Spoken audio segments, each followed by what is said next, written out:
저 공유주거 스타트업을 운영하고 있는 조강태라고 합니다. 아 그래요? 네네, 그 아까 그 말씀 주셨던 그 기업형 민간임대 공유주거, 네네. 예, 영역이 있고요. 아까 말씀 주셨던 것들 중에 수요가 있겠느냐 물어보셨는데 수요도 충분하고 현장에서 느끼기에는 그리고 공급할 수 있는 토지도 충분히 있습니다. 그리고 자본도 충분히 준비가 돼 있거든요. 네. 근데 오히려 문제는 그 제도적인 문제들이 좀 있습니다.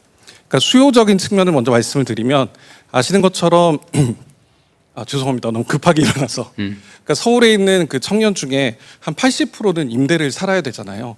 그런데 그 80%에 대해서 그 수요를 공공주택이나 사회주택으로 다 채우면 좋지만 그게 세계적으로도 그걸 다 채워낸 사례가 많이 없습니다. 그래서 어느 정도는 민간임대주택이 같이 채워주는 필요가 있습니다. 근데 민간임대주택 같은 경우는 그 시장에 이게 분양을 하지 않을 경우에는 시장 교란도 없고 그리고 영구적으로 재고를 쌓을 수도 있습니다. 그리고 분양 사기나 전세 사기나 이런 게 원천적으로 불가능한 부분도 있습니다. 그런데 그 우리나라 같은 경우에는 그 민간 임대주택이 이제 공급을 하는 경우가 있는데 그 투기적으로 그냥 매입을 해서 하는 그런 임대주택 사업자랑 사실 동일시 되어 있습니다. 그래서 투기적인 그 요소를 막기 위해서 규제를 하게 되면은 공급을 하려는 그 공급 자체도 줄어들게 됩니다. 네. 그런데 만약 여기서 그 제도나 세제 그리고 그 금융을 고쳐주신다면은 제가 현장에서 느끼기에는 3년 안에 2만 호 정도 이상은 충분히 착공이 가능합니다. 그래서 이런 것들이 기여할 수 있는 길을 좀 만들어 주시길 부탁드립니다. 네, 또 뭐 마지막 꼭 해야 되는 분. 네, 마지막 한 분만 네, 저기 여성분은 네. 하십시오. 네. 여기 여성분께 마이크 전해드리겠습니다. 표정이 너무 안 하면 화내실 것 같아가지고. 네, 발언 기회 주셔서 감사합니다. 저 서울 노원구에 사는 30대 박진주라고 합니다. 저는 1주택자의 이주비 대출에 대해서 말씀을 드리고 싶은데요. 1주택자의 이주비 대출. 이주 대출 그 재개발 얘기인가 보죠. 재건축입니다. 재건축에. 지금 서울 외곽에 있는 아까 이미 아파트들은 다 여러 번 했던 얘기 같은데. 한 번만 더 들어주십시오. 한 번 더 하는 건 간단하게 하십시오. 예. 감정평가액이 높지가 않아서 LTV의 40%를 제한받았을 경우에 1, 2억밖에 대출을 받지 못합니다. 서울에서 3인 이상이 살 수 있는 곳을 구할 때 1, 2억 가지고는 전셋집을 구하기가 하늘의 별 따기인 거 다 아실 겁니다. 그래서 제가 한 번 더 말씀드리고 싶은 거는 6억 원 이하의 조건부 LTV 조건을 상향을 해주는 대안도 있을 거고 이에 대해서 한 번 더 심도 있게 고민해 주셨으면 좋겠습니다. 감사합니다. 이거는 저번에 제가 얘기 들어보니까 종전주택 담보로 할 거냐, 지어질 신축주택 담보로 할 거냐 그 문제하고 관련이 있어 보이는데 지금 신축하게 될 주택 담보로 좀 바꿔줄 생각을 검토하고 있다는 것. 예, 금융위에서 네. 아 그래요? 뭐 하여튼 말씀하신 대로 그런 부분을 이 마이크를 공급자 켜고 얘기해. 네, 마이크 켜고 네, 된 겁니다. 네. 예, 예. 근데 그 이주비 대출 부분에 있어서 실제적인 어떤 애로를 풀 수 있는 현실적인 방안이 뭐가 있는지 한번 네. 찾아보도록 저는 하겠습니다. 그 방법을 포함해서 요거는 개선 방안을 고민을 하고 있는 것 같아요. 감사합니다. 네, 여기서 마무리하도록 하겠습니다. 네. 저 뒤에 안경 쓰신 남자분, 예. 마지막까지 최선을 다하고 계셔서. 안녕하십니까.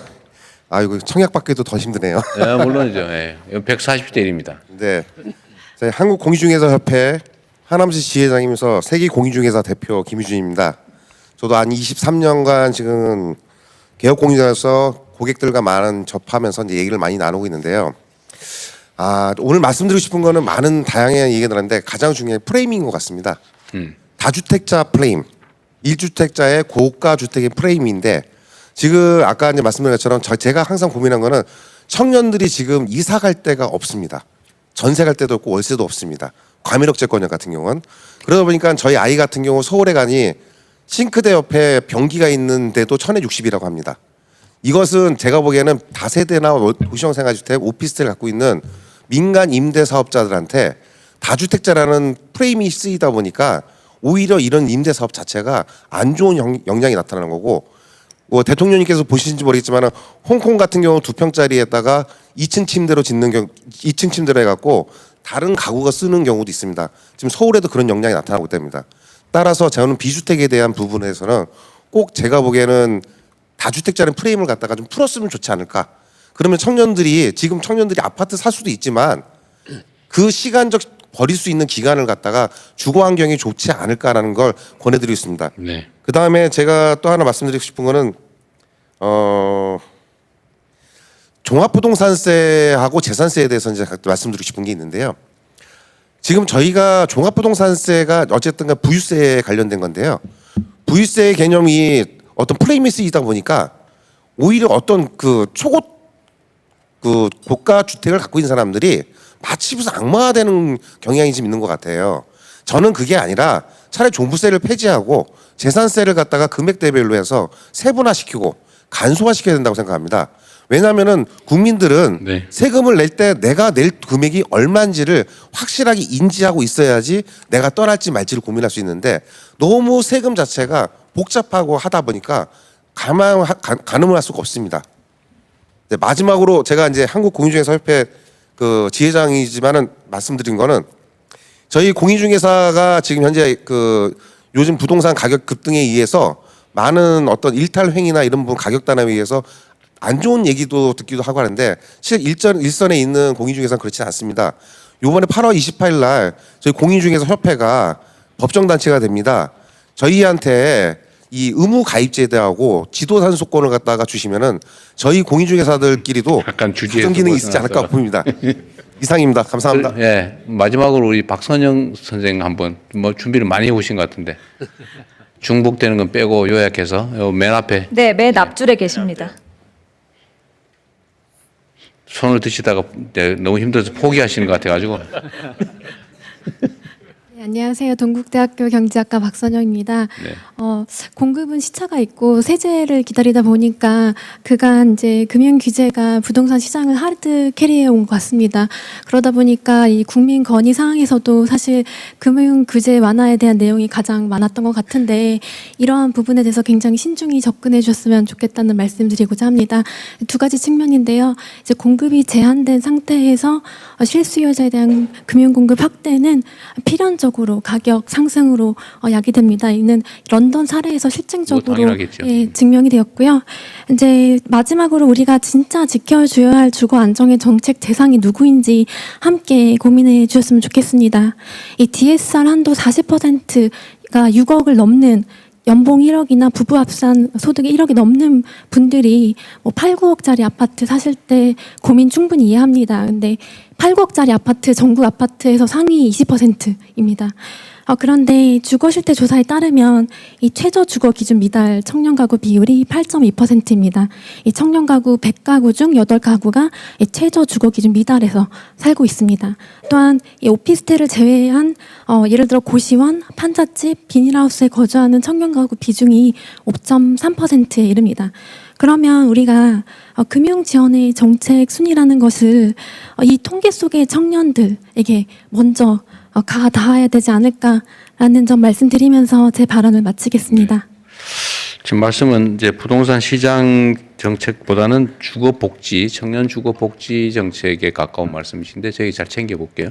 네, 감사드립니다. 네, 시간 관계상 오늘 발언 네, 오른쪽에 다시- 중간에 계신 안경 쓰신 남자분을 마지막으로 하겠습니다. 정말 마지막입니다. 왼쪽은 했는데 오른쪽 안 했다 그럴 것 네. 같아가지고. 발언 기회 주셔서 감사합니다. 저는 한국조세재정연구원에서 오종현입니다. 조세재정연구원 연구원이세요? 예, 그렇습니다. 말씀하십시오. 지금까지 쭉 저는 이제 세제 관련해서 말씀드리려고 하는데요. 아까 이제 대통령께서 말씀하신 것처럼 기준점을 잡고 뭐 어떤 부분은 내리고 어떤 부분은 올리고 이런 부분들을 말씀을 해주셔가지고 그런 부분들에 대해서는 좀 타당하다고 생각이 들고 그런 방향으로 나가는 게 좀 다행이다라는 생각을 먼저 했습니다. 그런데 이제 아까 이제 패널들 말씀하신 것들 중에서 그 중에 뭐 어떤 거 좋은 아이디어다라고 하셔가지고 이렇게 적는 모습들을 보여가지고 제가 그런 부분들에 조금만 좀 말씀을 드리면 한 가지는 그 보유세를 양도세에서 감액하자 그런 제안을 해주신 분이 계시거든요.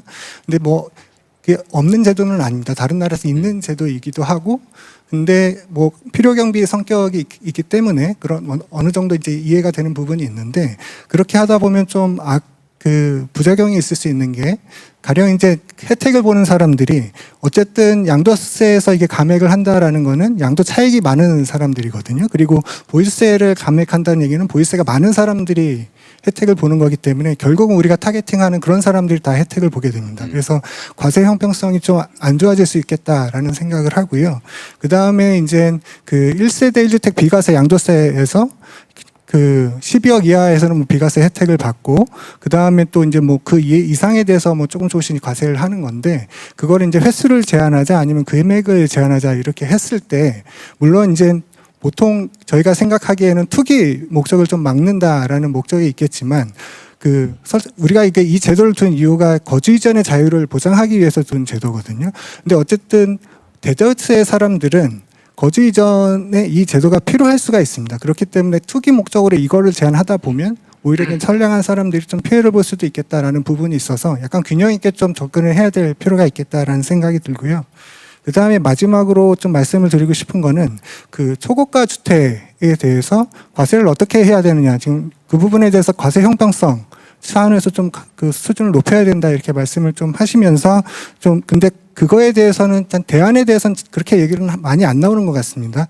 근데 그 초고가 1주택이나 뭐 거주형 주택에 대해서 과세를 강화하는 방안이 사실 거기에서 이제 형평성 문제가 제기되는 부분이 그 장기 보유에 대한 공제이거든요. 그 장기 보유에 대한 공제를 어떻게 가져가느냐가 좀 중요할 것 같고 제 생각에는 그 부분은 좀 한도를 줘서 주는 게 맞다. 만약에 이제 양도세 같은 경우에는 장기 보유 특별 공제가 있는데 거기에 이제 최대 이제 10년 이상 거주하게 되면 그 80%까지 이제 공제가 되는 거거든요.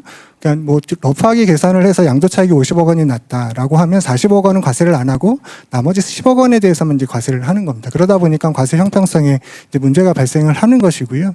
그래서 거기에다가 한도를 주게 되면 그러면 그런 과세 형평성은 좀 이제 완화되지 않을까라는 생각을 하고 그다음에 이게 종부세에도 사실은 이 장기 보유에 대한 공제가 있습니다. 근데 거기에도 사실은 최대 이제 고령자 공제까지 합하면 80%까지 되는데 거기에도 이제 한도를 주게 되면 이거는 세액공제입니다. 세액공제인데 거기에다 한도를 주게 되면 어느 정도 그런 부분들을 좀 해소할 수 있지 않을까 그런 말씀을 드립니다. 네. 네, 뭐 조세 정책이라고 하는 게 뭐 기법이 워낙 다양하고 이 변동 요소가 워낙 뭐 얼마든지 만들어 넣을 수 있기 때문에 그건 뭐 설계하는데 어려움이 있어서 그러지 사실은 통제 필요 요소만 정확하게 확인이 되면 그걸 뭐 제도로 만들어 놓는 건 어려움은 없죠. 네. 그거 꼭 해야 되겠다는 사람 한 번만 더 합시다. 제일 먼저 드신 분 마지막으로 하고 진짜 끝내겠습니다.